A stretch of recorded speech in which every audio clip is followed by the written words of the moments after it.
This is my title, Cause of Abusive Relationship in Society.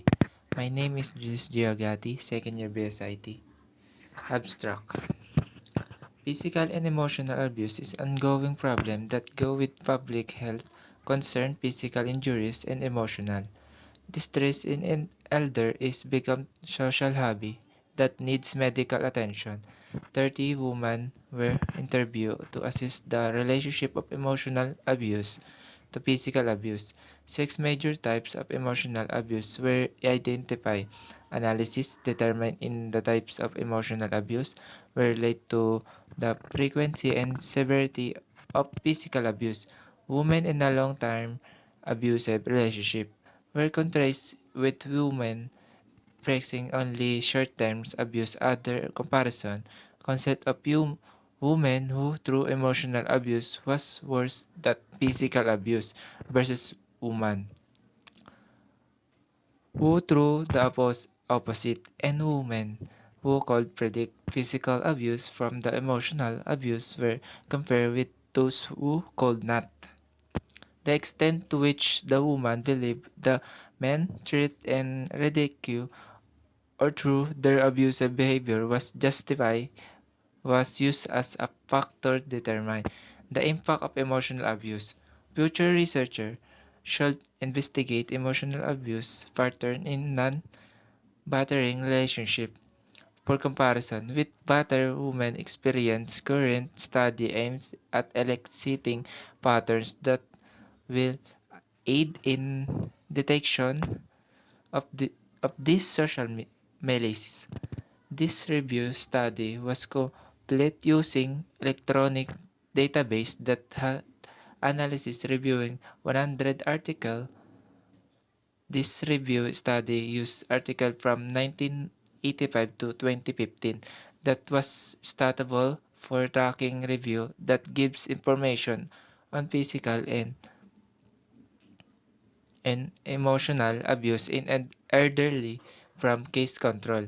Study cross-sectional study in case series or in medical legal report where a review of 63 articles from a total of 100 articles screen draw together different aspects of the physical abuse and emotional abuse.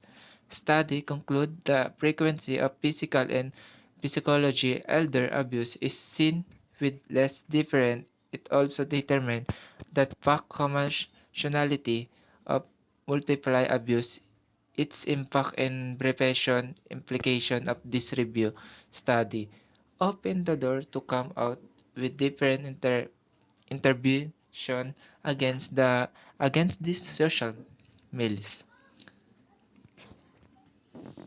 Next, the problem and its background. This is my introduction. The researcher chose this an abusive relationship because it's not always obvious that you're in a abusive relationship.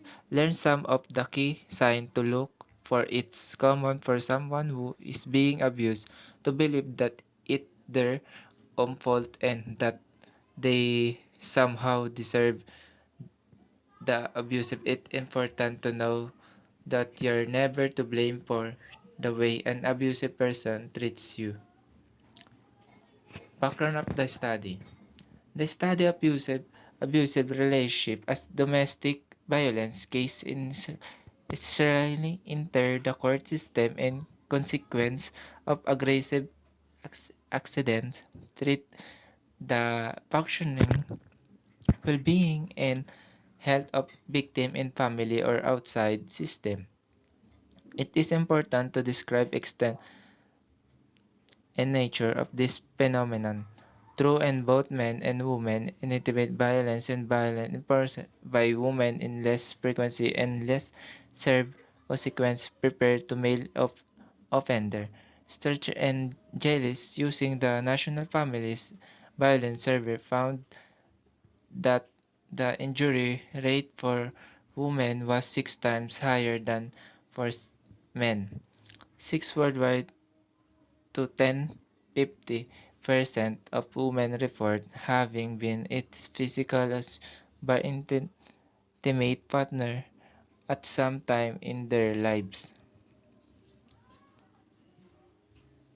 Walker, 1970 to 1987 to 1999, developed on the basis of social cycle theory and selective phenomenon of learned helplessness, the theory of cyclic abuse with hypothesis that abusive relationships, once established, are characterized by a predictable repetition pattern of abuse. She suggested that sustained period of living in such cycle may lead victim to learn helplessness. Abusive cycle is known as a battered woman syndrome, which consists of this symptom in experiencing the battering as if they're recurring even when it's not attempt to avoid the physical impact of battering by avoiding activities, people, and emotion, hyper-arousal or hyper-violent. Review of related literature. The consideration of over NFL star Ray Rice and the instant of domestic violence he prepared, which was caught on video camera, start by discussion about sport culture, domestic violence, and even the physical of victim and their complex response to abuse in 2015. Domestic violence drew a national spotlight again when the South Carolina newspaper, the Post and Courier won a Pulitzer's Prize for its investigation of women who were abused by men and had dying at a rate of 1 every 12 days. The research on domestic violence refers to the violence in academic literature as intimate partner violence has grown substantially over the past few decades. Methodology.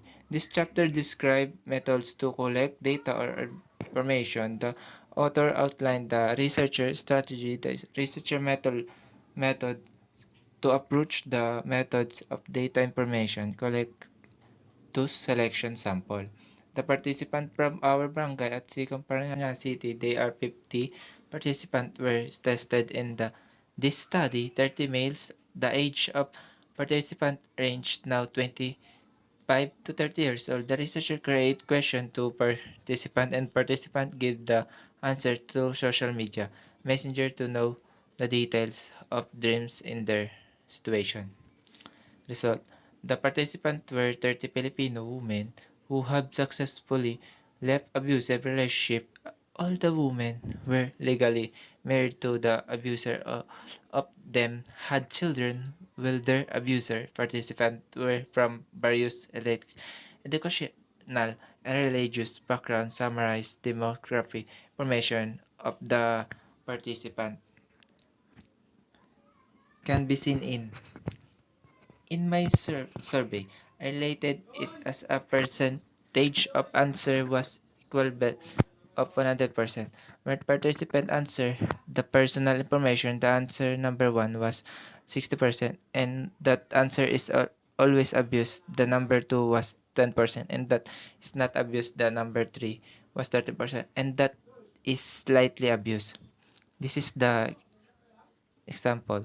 Conclusion: the main purpose in the research is to share the knowledge about in this topic in the experiences of the respondent relationship such as strong emotional connection with abuser childhood abuse experience and the hope of covering resources invested in the relationship. The stay live decision is also affected by some non-physiological factor including health condition, lack of abilities, and economic status. This is my appendix. That's all. Thank you.